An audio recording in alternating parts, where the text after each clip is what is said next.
श्रीमन्नारायण नारायण नारायण भजमन नारायण नारायण नारायण। जय श्री हरि, जय माँ लक्ष्मी। प्रिय भक्तगुरु, आज मैं आप सभी को सुनाने जा रही हूँ ग्यारस माता की कथा। कहा जाता है कि हर एकादशी व्रत में अलग अलग कथाएं होती हैं, लेकिन ग्यारस माता की कथा एक ही होती है और हर एकादशी व्रत में सुनी जाती है।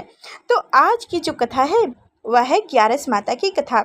जैसे कि सनातन धर्म में एकादशी का विशेष महत्व है। हर माह में 2 बार एकादशी व्रत किया जाता है, एक कृष्ण पक्ष में और दूसरा शुक्ल पक्ष में। जेठ माह के कृष्ण पक्ष के एकादशी को अपरा एकादशी के व्रत किया जाता है। इस बार यह एकादशी व्रत 2 जून को रखा जाएगा। इस तिथि पर भगवान विष्णु और माता लक्ष्मी और ग्यारस माता की पूजा किया जाता है। इससे जातक के सभी पापों का नाश हो जाता है। पूजा के दौरान एकादशी का व्रत का पाठ जरूर करना चाहिए या ग्यारस माता की कथा जरूर सुनना चाहिए। मान्यता है कि कथा का पाठ करने से, कथा सुनने से पूजा सफल होती है और श्री हरि प्रसन्न होते हैं। तो आइए सुनते हैं ग्यारस माता की कथा। कथा सुनने से पहले आप सभी से अनुरोध है कि कमेंट बॉक्स में जय हो ग्यारस माता जरूर लिखिएगा और लाइक कर चैनल को सब्सक्राइब कीजिएगा। तो प्रस्पान कीजिए, ध्यानपूर्वक ग्यारस माता की कथा सुनिए। एक बार एक राज्य में एक राजा रहा करता था। राजा बहुत ही बुद्धिमान और बलशाली था। राजा सदैव अपनी प्रजा का अच्छे से ध्यान रखता था। प्रजा भी अपने राजा को बहुत पसंद किया करती थी। राजा की 2 बेटियां थीं। राजा अपनी दोनों बेटी से बहुत प्रेम करता था। राजा की छोटी बेटी देखने में बहुत सुंदर और आकर्षित थी और राजा की बड़ी बेटी छोटी बेटी के मुताबिक थोड़ा कम सुंदर थी। राजा की छोटी बेटी ग्यारस माता की पूजा किया करती थी और सभी लोग राजा की छोटी बेटी से बहुत प्रेम करते थे और बहुत पसंद भी किया करते थे। राजा भी अपनी छोटी बेटी को बड़ी बेटी से अधिक प्रेम करता था, जिस कारण राजा की बड़ी बेटी को अपनी छोटी बहन से बहुत नफरत होने लगी थी। राजा की दोनों बेटियां जब बड़ी हो गई तब एक पड़ोस राज्य में रहने वाला राजकुमार राजा की बड़ी बेटी के लिए रिश्ता लेकर आया। लेकिन जैसे ही उस राजकुमार की नज़र राजा की छोटी बेटी पर पड़ी तो वह राजकुमार राजा की छोटी बेटी पर आकर्षित हो गया और उससे पहले नज़र में प्रेम कर बैठा। उस राजकुमार ने राजा की बड़ी बेटी के साथ विवाह करने से मना कर दिया और उसने राजा से कहा कि मैं आपकी छोटी बेटी से विवाह करना चाहता हूँ। जिसके बाद राजा की बड़ी बेटी यह देखकर अपनी छोटी बहन से बहुत क्रोधित हो गई और राजा की बड़ी बेटी ने अपनी छोटी बहन को अपना सबसे बड़ा दुश्मन मान लिया। राजा की बड़ी बेटी ने अपनी छोटी बहन से बदला लेने का निर्णय लिया, जिसके लिए उसने अपनी छोटी बहन को जान से मारने का प्लान बनाया। राजा की बड़ी बेटी ने अपनी छोटी बहन को मारने के लिए सबसे पहले एक लड्डू में जहर मिलाकर अपनी छोटी बहन को दे दी और उसको लड्डू खाने के लिए कहा। लेकिन लड्डू खाने के बाद भी छोटी बहन को कुछ नहीं हुआ। बड़ी बहन यह देखकर बहुत आश्चर्यचकित हो गई, लेकिन बड़ी बहन ने हार नहीं मानी और उसने जब रात में छोटी बहन अपने कमरे में सो रही थी तब वह मटके में सर्फ रखकर उसे कमरे में छोड़ दी। लेकिन सर्फ भी छोटी बहन का कुछ नहीं कर पाया। जिसके बाद बड़ी बहन ने अपनी छोटी बहन से कहा कि चलो हम लोग कुएं में से पानी भर कर लाते हैं। जिसके लिए वह अपनी छोटी बहन को पानी भरने के बहाने कुएं के पास ले गई और उसने अपनी छोटी बहन को कुएं में धक्का दे दी। लेकिन छोटी बहन को तब भी कुछ नहीं हुआ, क्योंकि हर बार ग्यारस माता उसकी रक्षा किया करती थी और उधर बड़ी बहन अपने सारे प्रयास के बाद असफल होती रह जा रही थी, जिससे वह बहुत क्रोधित होती जा रही थी। फिर उसने अपनी छोटी बहन के पास जाकर उससे खुद ही पूछा कि मेरी छोटी बहन, तुमको पता है भगवान ने सबकी मौत एक निश्चित समय पे लिखी है और कैसे तुम्हारी मौत होगी, क्या यह तुम जानती हो? तब छोटी बहन ने अपनी बड़ी बहन को बताई कि हाँ, मैं तो जानती हूँ मेरी मौत कैसे होगी। छोटी बहन से यह सुनकर बड़ी बहन मन ही मन बहुत प्रसन्न होने लगी और उसने अपनी छोटी बहन से कहा कि तो मुझे अपनी मौत का राज बताओ। छोटी बहन ने अपनी बड़ी बहन से कहा कि मेरी मृत्यु तो एक तोते में है, जो तोते के गले में एक हार है। उससे मेरी मौत होगी। जब तक कोई भी व्यक्ति तोते को मारकर वह हार अपने गले में पहने रहेगा तो मैं मूर्छित हो जाऊंगी, और जैसे ही उस हार को अपने गले से उतारेगा तो मैं वापस से जीवित हो जाऊंगी। अपनी छोटी बहन की मृत्यु का राज जानकर बड़ी बहन बहुत ही खुश हो गई और उसने अपनी छोटी बहन को मारने के लिए उनके पालतू तोते को ढूंढना शुरू कर दिया। और छोटी बहन को इस बात का आभास हो गया था कि कोई उसकी जान लेना चाहता है, जिसके लिए वह अपने पिताजी के पास गई और उसने अपने पिताजी से कही कि पिताजी, मेरी मृत्यु के बाद आप मुझे जलाइएगा मत, बल्कि आप मुझे अपनी पुरानी वाली हवेली में एक पलंग में लिटाकर छोड़ दीजिएगा। अपनी छोटी लड़की की यह बात सुनकर राजा बहुत आश्चर्यचकित हो गए। राजा ने अपनी छोटी बेटी से पूछा, बेटी, तुम यह क्या कह रही हो? तुम राजा की तब राजा की छोटी बेटी ने अब बताया, पिताजी, समय किसी के लिए नहीं रुका है, कब क्या हो जाए किसी को कुछ पता नहीं है। और फिर राजा ने अपनी छोटी बेटी से कहा कि तुम ऐसी बातें क्यों कर रही हो? 2-3 दिनों में तो तुम्हारा विवाह हो जाएगा। लेकिन छोटी बेटी ने अपने पिताजी को ऐसा करने से मजबूर कर दिया और उसने वचन ले लिया। राजा ने भी अपनी छोटी बेटी की बात स्वीकार कर ली और 2-3 दिनों के बाद जब शादी का समय आया तब राजकुमार बारात लेकर राजा के घर आया और राजकुमार और राजा की छोटी बेटी का विवाह शुरू हो गया। जैसे ही राजा की छोटी बेटी राजकुमार के साथ फेरा लेना शुरू करती है तो उसकी बड़ी बहन अपनी छोटी बहन के कमरे में जाकर उसके तोते को पकड़ लेती है और उसको जान से मार देती है। तोते के गले में जो हार था उसको अपने गले में धारण कर लेती है। जैसे ही बड़ी बहन उस हार को अपने गले में धारण कर लेती है, उसके बाद से धारण कर लेती है, फिर क्या होता है कि तो उधर जैसे ही बड़ी बहन उस हार को अपने गले में धारण करती है तो उधर छोटी बहन 3.5 ही फेरे ले पाती है और वहीं पर बेहोश होकर गिर जाती है।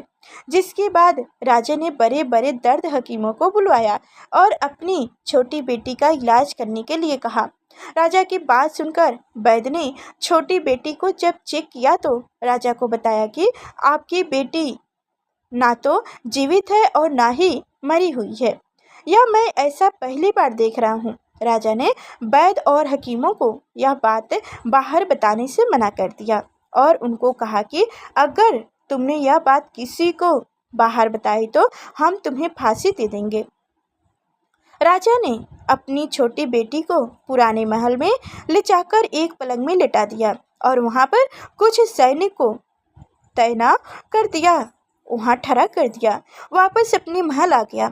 राजा की बड़ी बेटी अपने पिताजी के पास आई और कहने लगी, पिताजी, अगर यह शादी संपन्न नहीं हुआ तो आपकी इज्जत का क्या होगा? आप कहें तो आपकी इज्जत बचाने के लिए राजकुमार से शादी करने के लिए तैयार हो जाऊं। जिसके बाद राजा ने अपनी बड़ी बेटी की बात मान ली और राजा ने बड़ी बेटी को छोटी बेटी के कपड़े पहनाकर मंडप में भेज दिया।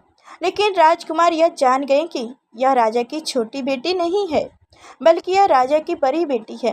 लेकिन जब राजकुमार ने शादी करने से मना किया तो सभी लोगों ने राजा को बेवश करके राजा की बड़ी बेटी से बचे हुए फेरों को संपन्न करा दिया और विवाह करा दिया। जिसके बाद राजकुमार राजा की बड़ी बेटी को अपने महल ले गए।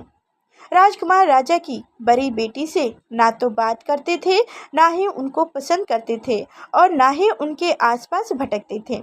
और राजकुमार ने यह फैसला लिया था कि वह अपने प्रेमिका को ढूंढ कर रहेगा और यह जानकर रहेगा कि उनके साथ क्या हुआ था। एक दिन राजकुमार अपने घोड़े पर सवार होकर राजा के पुराने महल के पास पहुंचे थे। वहां पर उनके कुछ सैनिकों ने देखा। महल के पास पहुंचकर राजकुमार ने जब महल को ध्यान से देखा तो वह समझ गए कि यह तो हमारे ससुर जी का महल है। तब राजकुमार ने सैनिकों से पूछा, तुम लोग यहाँ क्या कर रहे हो और इस महल के अंदर उस पलंग में कौन लेटा है? जिसके बाद सैनिकों ने बताया कि यहाँ पर राजा की छोटी बेटी लेटी है। यह सुनकर राजकुमार बहुत प्रसन्न हो गया और वह तुरंत अपनी प्रेमिका के पास पहुँच गया और उसकी सेवा करने लगा। जैसे ही रात हुआ तो राजा की छोटी बेटी उठकर खड़ी हो गई। राजकुमार यह देखकर बड़ा खुश हो गया और उसने अपनी प्रेमिका से पूछा, तुम यहाँ क्या कर रही हो? तुम मेरे साथ मेरे घर चलो। राजा की छोटी बेटी ने राजकुमार को सारी बातें बता दी कि मेरी जान एक तोते में बसी थी और मैंने यह बात सिर्फ अपनी बड़ी बहन को बताया था और मुझे पता है कि उसने ही मुझे मारने का प्रयास किया है। उसके पास एक हार है जिसको वह सुबह पहन लेती है और रात को उतार देती है। जब तक वह हार को पहने ले रहती है तब तक मैं मूर्छित रहती हूँ और जैसे ही वह हार को उतार देती है तो मैं जीवित हो जाती हूँ। और जब तक मेरी बड़ी बहन के पास वह हार है तब तक मैं ऐसे ही जीवित और मूर्छित होती रहूँगी। अगर मेरी बहन के पास जो हार वह मेरे हाथ में लग जाए तो मैं हमेशा के लिए जीवित हो जाऊंगी। राजकुमार यह बात सुनकर राजा की छोटी बेटी के पास रहने का निर्णय ले लिया और उसने अपने बचे हुए सारे फेरे उस पलंग में लेटी राजकुमार ने छोटी बेटी के साथ ले लिया और अपना विवाह पूर्ण कर लिया और वहीं पर ही रहने लगा। देखते ही देखते कुछ समय में राजा की छोटी बेटी और राजकुमार की पत्नी पेट सी हो गई। एक दिन राजकुमार को किसी काम से बाहर जाना पड़ा। तब छोटी बहन के पेट में बहुत तेज से दर्द होने लगा, जिसके बाद उसने ग्यारस माता का आवाहन किया। उसके बाद वहाँ पर ग्यारस माता प्रकट हुई और उन्होंने अपने भक्तों के दर्द को दूर किया और एक पुत्र की प्राप्ति कराई। और वहीं पर अचानक से राजकुमार भी आ गए। राजकुमार ने ग्यारस माता को देखा तो वह आश्चर्यचकित हो गए और उसने तुरंत माता को प्रणाम किया और ग्यारस माता ने राजकुमार से कहे कि जब तुम्हारा बच्चा 5 वर्ष का हो जाए तो तुम अपनी पत्नी का हार लाकर इनके गले में डाल देना। और देखते ही देखते राजकुमार और राजा की छोटी बेटी का पुत्र 5 वर्ष का हो जाता है।